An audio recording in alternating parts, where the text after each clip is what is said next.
নিরপেক্ষ সাংবাদিকতা বলে কিছু হয় কিনা এটা নিয়েও বিতর্ক আছে,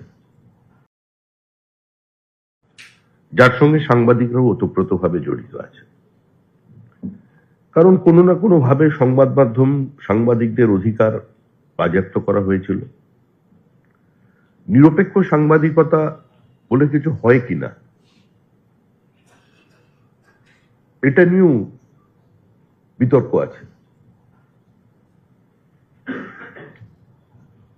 আজ থেকে ষাটের দশকে যারা সাংবাদিকতা করতেন আর আজকে যারা সাংবাদিকতা করছেন, সেই দুই সাংবাদিকতার স্বাধীনতার ফারাক কতটা সেটা নতুন করে বুঝিয়ে দেওয়ার কোনো প্রয়োজন নেই।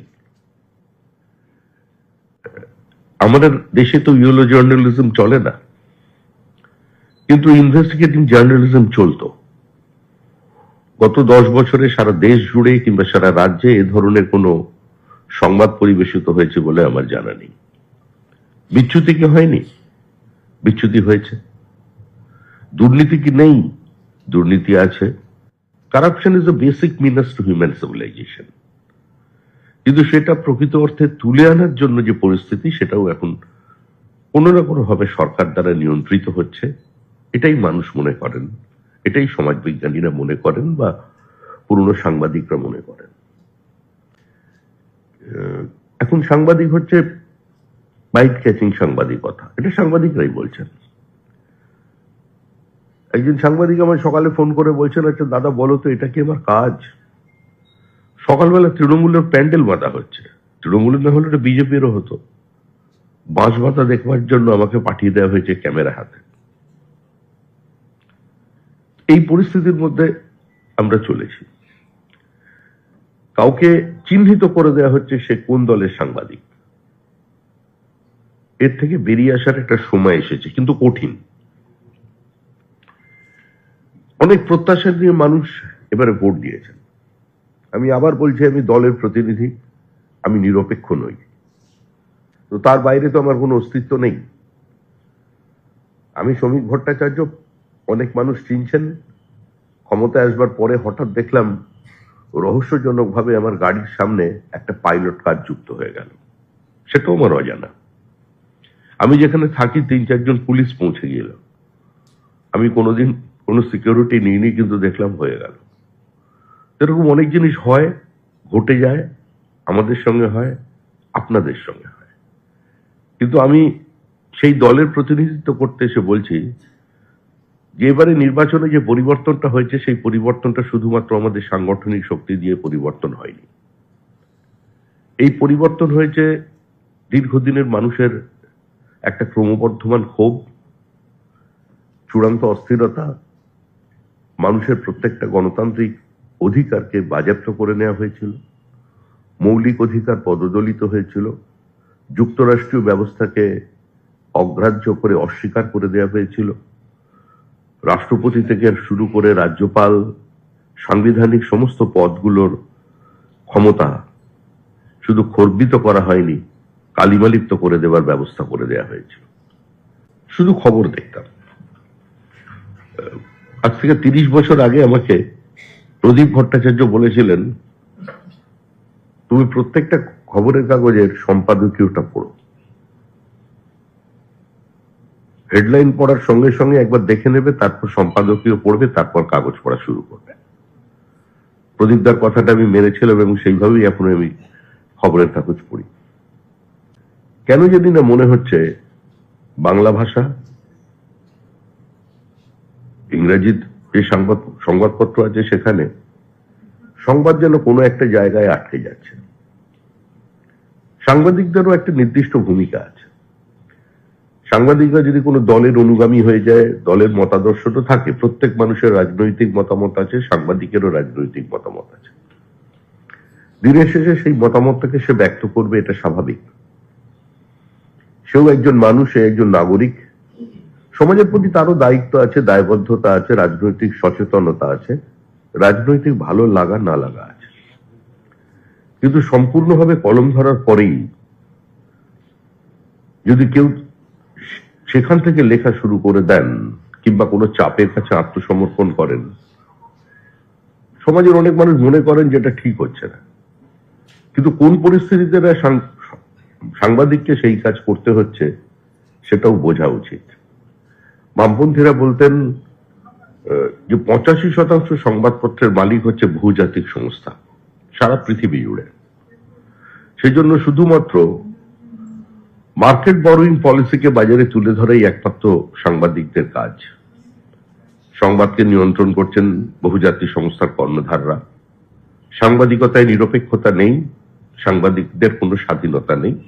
বামপন্থীদের এই বক্তৃতা প্রতিষ্ঠিত এবং তাদের রাজনৈতিক অবস্থান তারা বদলায়নি। সম্পূর্ণ এই ব্যবস্থাটাকে আমরাও অস্বীকার করতে পারি না। নিরপেক্ষভাবে যদি একজন কোন রাজনৈতিক কর্মীও তাকায় তাহলে সেই ব্যবস্থাও আমরা দেখতে পাই না। আজকে দিল্লিতে জি হাউসের সন্ধ্যাবেলার যদি শো দেখেন, তার ভাষা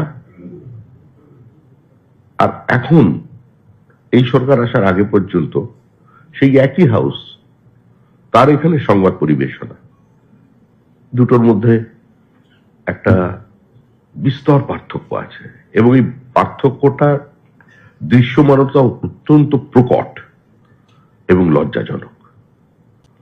আজকে ধীরে ধীরে পোর্টালের সংখ্যা বাড়ছে।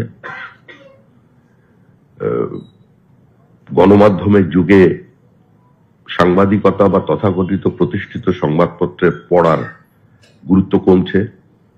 তরুণ প্রজন্ম প্রিন্ট মিডিয়ার দিকে খুব একটা বেশি দেখতে আগ্রহী নন এবং সেটাকে বুঝেই পাল্লা দিয়ে যারা ইলেকট্রনিক মিডিয়ায় আছেন তারাও তাদের অবস্থান বদলে ছোট ছোট রিল বার করে তারাও শুরু করে দিয়েছেন প্রচার পাল্লা দিয়ে। কিন্তু এই প্রতিযোগিতার মধ্যে অস্থিরতা আছে কিনা আমার জানা নেই, সাংবাদিকরা বেশি করে বলতে পারেন। এই অদ্ভুত সংবাদ পরিবেশনের প্রতিযোগিতার মধ্যে কিন্তু মানুষের জ্ঞান বৃদ্ধি হচ্ছে, অনেক অজানা তথ্য মানুষের সামনে উঠে আসছে। আপনারা যারা সাংবাদিক আছেন তারা প্রহৃত হয়েছেন, আপনাদের পাশে সরকার দাঁড়ায়নি। সংবাদ পরিবেশন করতে গিয়ে দিনের পর দিন বহু সাংবাদিক ধারাবাহিকভাবে আক্রান্ত হয়েছেন। প্রত্যেক নির্বাচনে কোনো না কোনো সাংবাদিক নিগৃহীত হবেন, ক্যামেরা পার্সনের ক্যামেরা ভাঙবে, জোর করে তার কাছ থেকে ক্যাসেট ছিনিয়ে নেওয়া হবে। এটা পশ্চিমবঙ্গের নিত্য নৈমিত্তিক ঘটনা হয়ে দাঁড়িয়েছিল। তারপরে একটা পরিবর্তন হয়েছে। এই সংগঠনের প্রতিষ্ঠাতা যিনি জানাচ্ছি, পশ্চিমবঙ্গে এই মুহূর্তে যে সরকার এসেছে, আমি প্রথম থেকে বলছি এটা পশ্চিমবঙ্গ রাজ্য সরকার হওয়া উচিত। আমরা এতদিন পর্যন্ত বামফ্রন্ট সরকার দেখেছি, তৃণমূল সরকার দেখেছি, কারণ মমতা বন্দ্যোপাধ্যায় জননেত্রী হয়েও তারা এত জনসম্মোহিনী ক্ষমতা এবং গ্রহণযোগ্যতা একটা যুগে যা ছিল থাকা সত্ত্বেও তিনি কিন্তু তার সরকারকে 15 বছরে পশ্চিমবঙ্গ রাজ্য সরকার বানাতে পারেননি। হয়তো তার ইচ্ছাও ছিল না, এটা তৃণমূল সরকার থেকে গিয়েছিল। আমরা পশ্চিমবঙ্গ রাজ্য সরকার বানাতে চাইছি, কিন্তু তারপরেও আপনাদের কাছে একটাই আবেদন, যেখানেই বিচ্যুতি দেখবেন, কোন কারখানার গেটে যদি বিজেপির ঝান্ডা হাতে কাউকে মালিকের উপরে এক্সটর্শনের জন্য পৌঁছে দিতে যাচ্ছে এরকম ঘটনা দেখেন, সত্ত্বর সেটাকে সংবাদ মাধ্যমে প্রকাশ করবেন। কোন অসহায় মানুষের জমি যদি কেউ দখল করতে চায় সেটাকে সামনে নিয়ে আসবেন, সরকারের সমালোচনা করবেন, মুখ্যমন্ত্রীকে প্রশ্ন করবেন যে কেন এটা হলো। এই ঘটনার দেখবার দায়িত্ব পশ্চিমবঙ্গ সরকারের। আজকে দিনের পর দিন একটা কিন্তু অত্যাচারকে চেপে যাওয়া হয়েছে একটা নির্দিষ্ট রাজনৈতিক ভয়ে। আসলে মুখ্যমন্ত্রীকে কেউ কোনো প্রশ্ন করতে পারতেন না। মুখ্যমন্ত্রীকে প্রশ্ন করাটা কার্যত অপরাধে দাঁড়িয়ে গিয়েছিল। এভাবে কোনো সমাজ থাকতে পারে না, এভাবে সাংবাদিকতা বেঁচে থাকতে পারে না। তাই নিরপেক্ষ সংবাদ মাধ্যম আপনি খুব একটা বেশি খুঁজে পাবেন আজকের পৃথিবীতে, এটা সম্ভব নয়। কারণ যারা শিল্পপতি তারা সংবাদপত্রের মালিক, এটা সত্য। একজন শিল্পপতি সংবাদ মাধ্যমের মালিকানা গ্রহণ করেন, এটা সত্য। ইলেকট্রনিক মিডিয়ার ক্ষেত্রে যদি দেখা যায় যারা যারা নিয়েছেন, মালিকানা যাদের আছে, একই সঙ্গে এই রাজ্যে তাদের কোনো বিনিয়োগ আছে। রাজ্যে বিনিয়োগ থাকলে, রাজ্যে বাণিজ্য করতে গেলে সরকারের, আমাদের এখানে সমাজের রাজনীতিটা এমন ভাবে প্রতিষ্ঠিত হয়ে গেছে, গণতান্ত্রিক দেশেও মানুষের স্বাধিকার কার্যত আমরা বাজেয়াপ্ত করে ফেলেছি। পৃথিবীর অন্যান্য দেশে, যে দেশগুলোকে আমরা তথাকথিত গণতান্ত্রিক দেশ বলি, আজকে সেখানে তারা এতটা নিয়ন্ত্রণ করতে পারেনি ভারতবর্ষে যতটা নিয়ন্ত্রিত হয়ে গেছে সংবাদ মাধ্যম। আজকে তার কবল থেকে মুক্তি পাওয়া, এটাও তো একটা লড়াই, এটাও তো একটা ভিন্ন চিন্তা ভাবনা। প্রত্যেক জায়গায় নেপোটিজম দানা বেঁধেছে, সে কাউকে বসিয়ে দেওয়া হচ্ছে, কাউকে চাপিয়ে দেওয়া হচ্ছে। আমি কি বলতে চাইছি আপনারা বুঝতে পারছেন? কারণ সাংবাদিকদের জায়গা তো এই শিশির মঞ্চ নয়, সাংবাদিকের জায়গা প্রেস ক্লাব। সেখানে আপনারা কতটা স্বাচ্ছন্দ্য অনুভব করছেন সেটা আপনারা বুঝবেন, সেটা নিয়ে আমার কোনো বক্তব্য নেই। আমার একটাই আপনাদের কাছে আবেদন, যে মুহূর্তে বর্তমান পশ্চিমবঙ্গ রাজ্য সরকারের ত্রুটি বিচ্যুতি দেখবেন, আইন শৃঙ্খলার অবনতি দেখবেন, শিল্প সম্ভাবনাকে খুন করে একটা ভিন্ন বার্তা চলে যাচ্ছে সেটা দেখবেন, অসহায় মানুষের জমি আত্মসাৎ করা দেখবেন, ওয়াকফ প্রপার্টির ওপরে কবজা করা দেখবেন, দেবোত্তর সম্পত্তিকে গ্রাস করা দেখবেন, কলেজ বিশ্ববিদ্যালয়ের অ্যাডমিশনে রাজনৈতিক হস্তক্ষেপ বা দোকানদারি দেখবেন। তৎসঙ্গে সঙ্গে সেই ব্যক্তি, সেই বিজেপি নেতা বা বিজেপির অনুগামী বা বিজেপির নেতার ছত্রছায়া থাকা ছবি, সেই নেতার নাম সমেত প্রকাশ করবেন।